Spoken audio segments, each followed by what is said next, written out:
नमस्कार, आपण पाहताय हॅलो सोलापूर न्यूज। उद्धव ठाकरेंना बालेकिल्ल्यातच धक्का, अनिल कोकीळ शिंदे सेनेत दाखल। एबी फॉर्म देखील मिळवला। लालबागच्या लढाईकडे मुंबईचे लागले लक्ष। शिवसेना ठाकरे गटाचे नेते अनिल कोकीळ यांनी शेवटच्या क्षणी पक्षांतर केल्याने आणि त्यांना शिंदे सेनेकडून उमेदवारीही मिळाल्याने यंदा लालबागमधील लढाई अतिशय निकराची होण्याची शक्यता आहे। शिवसेनेच्या जन्मापासून ठाकरेंचा बालेकिल्ला राहिलेल्या लालबाग परळमध्ये यंदा उद्धव ठाकरे यांना मोठा धक्का बसला आहे।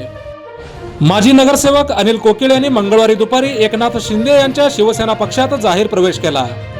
प्रवेश केल्यानंतर त्यांना लगोलाग एबी फॉर्म देखील मिळाला। शिवसेना खासदार मिलिंद देवरा यांच्या हस्ते त्यांना एबी फॉर्म देण्यात आला। प्रभाग क्रमांक 204 मध्ये अनिल कोकीळ यांना डावलून उद्धव ठाकरे यांनी किरण तावडे यांना उमेदवारी दिल्याने कोकीळ नाराज झाले होते। प्रभाग क्रमांक 204 मधून अनिल कोकीळ यांनी उमेदवारी मागितली होती।